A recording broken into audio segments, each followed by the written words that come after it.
सांझ के बेला रत्ता मां तोर हाथ पकड़ना चाहा, मन मजेन बात दबे है आज तोला कहना चाहा।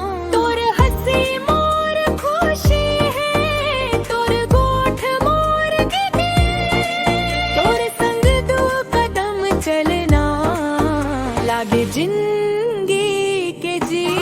मोर संग चल बेटा जिंदगी भर रही बेटा, रत्ता चाहे कठिन हो संगी मोर हाथ धरी बेटा।